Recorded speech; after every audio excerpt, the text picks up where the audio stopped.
Undercover Carson, secret agent.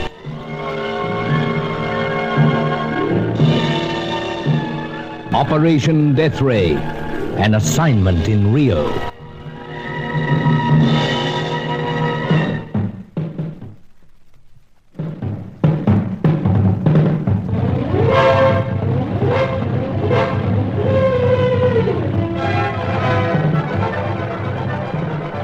We had one clue that could lead us to our scientists and their secret.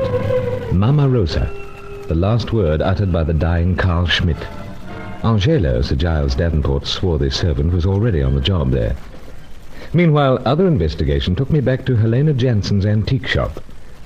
There I bumped into Roger Deauville, once a fellow school chum in England. We went out to celebrate old times, then decided to go on to his place, some distance out of Rio. We were going along merrily when we discovered we had an unknown passenger in the back seat.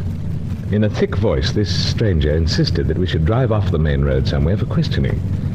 He applied pressure, the cold, hard nose of guns in our necks. Reluctantly, we complied. My apologies for the crude state of this track, Senor. But our destination is a place that is most out of the way. So it seems. It is desired that this be a most private affair. To the left, Senor Deauville. Have we met, my good fellow? Not up until now. Though yourself and Senor Carson, being gentlemen who command attention in any society, are not totally unknown to me. However, it is because I desire to know so much more that I have commandeered you in this fashion. It must have been a trifle awkward crouching down in the back seat, as it were. Ah, Senor, I am accustomed to situations that are awkward. Now listen, whoever you might be, what more is there to know about me? I just happen to be an Englishman who's fallen in love with the place, and I'm quite happy running a travel agency with Rio as my headquarters. And Senor Carson is the representative of a British meat importing firm. Apart from his haunted hobbies, yes. Quite so. I am aware that he is interested in the collecting of strange pipes and also ancient weapons. And bird watching. Had the bug when we were at school together. Indeed. But what manner of birds does he now watch? I'm afraid I don't follow. Nor I, for that matter. Really, old chap, this is rather thick. To we who are curious, the situation is also thick, as you say. Thick because there are so many things that we cannot perceive. But by your answers to our questions, that will be remedied. Our questions? Who else is in on this? You will learn that in good time, Senor Deauville. For the present, confine your attention to the driving. We are approaching the end of the track. Oh, yes.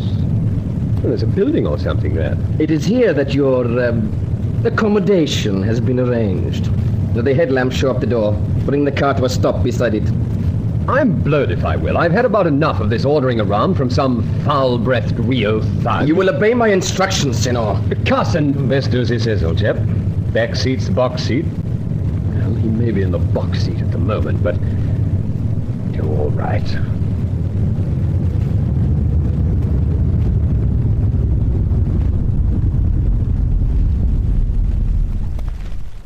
Right beside the door.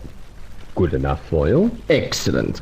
That makes it so much more easy for me to escort you to your accommodation. The place is in darkness. And I fear that you will both be obliged to wait here in darkness. Wait here? Indeed. Until the others who are interested in the questioning make their arrival. I am to see that you are accommodated and then proceed to inform them. Proceed where? Senor, you have not been brought here to ask questions. It is the other way around. You will leave the headlamps of your motor car turned on for the moment. Then you will step outside. Remember, Signori, I have a gun in each hand. If there's going to be any questioning, we'll do it right here. Senor. Come on, Roger. This isn't fun and games in the old school study hall. Let's get out. Well, I suppose I'll have to. But what is this place? A watch house, Senor. All that remains of an ancient estate. And be assured, it still well serves the purpose for which it was built.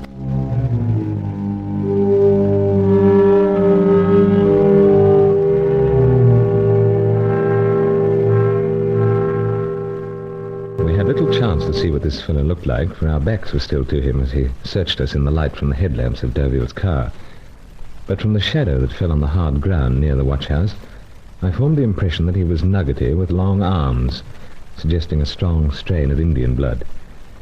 He found nothing on us, though he did hesitate before leaving me with my usual quota of pipes. Then he locked us in the watch house. The lights of the car were switched off, and I was alone in the darkness with Deauville.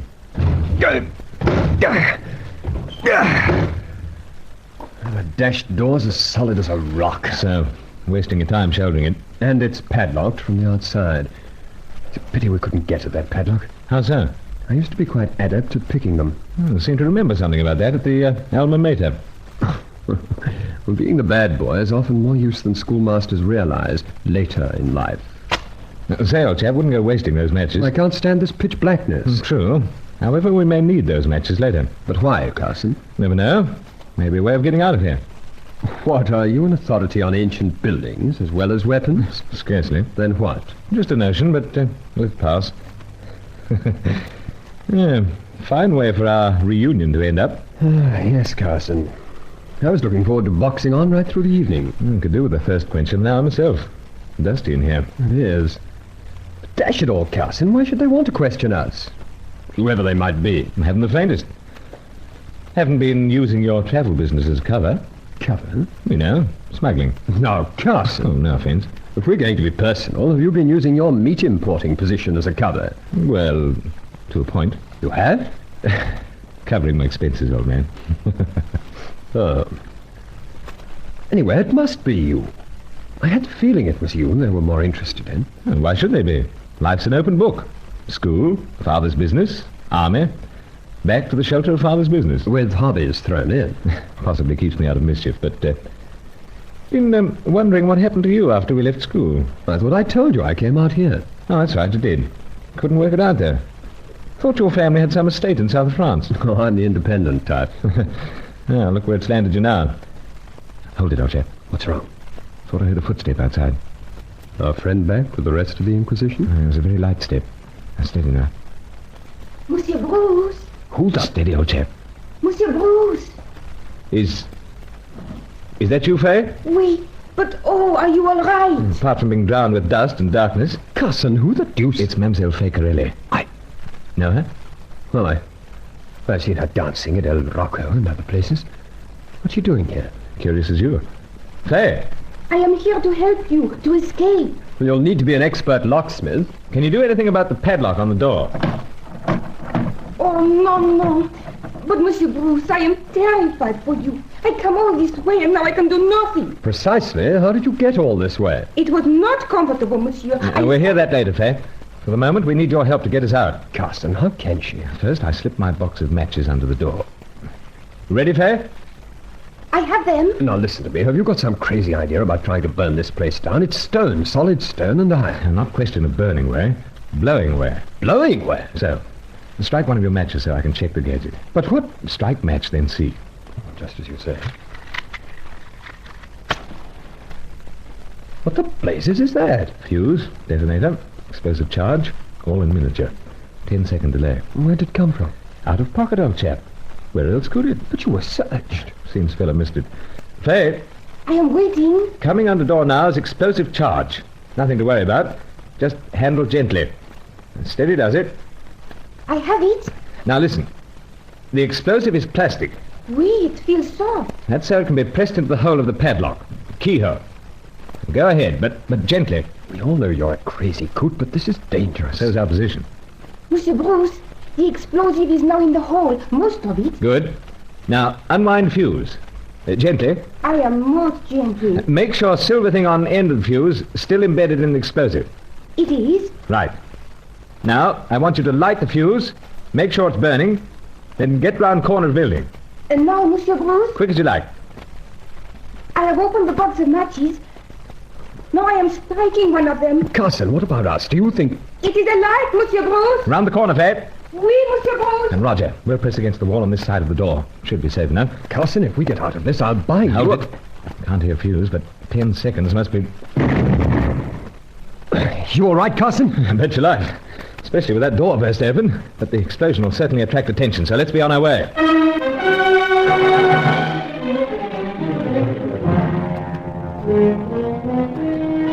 Amazingly handy things, pipes. It was a Bavarian job, with a miniature charge concealed in the big bulge beneath the bowl. But I didn't tell Deauville that. I insisted it was in my pocket, and that was all.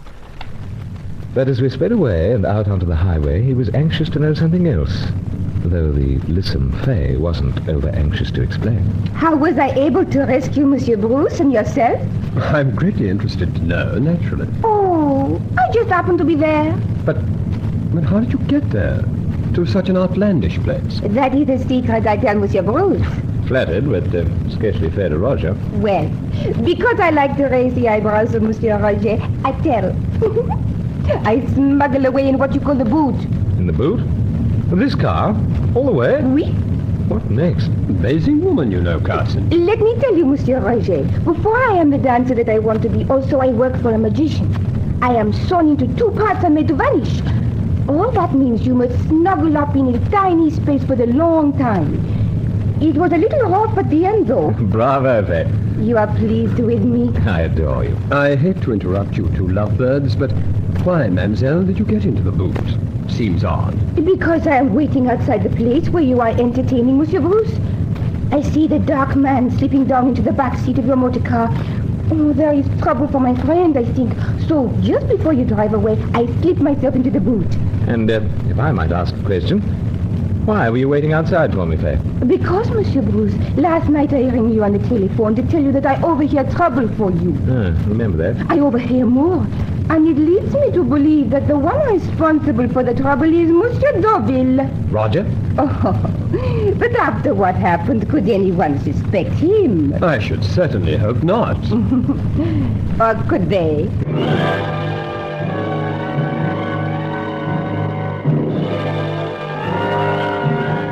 Was Roger Deauville an enemy?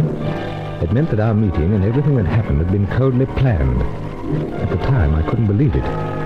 Meanwhile, what of the word Mama Rosa, the vital clue in Operation Deathray?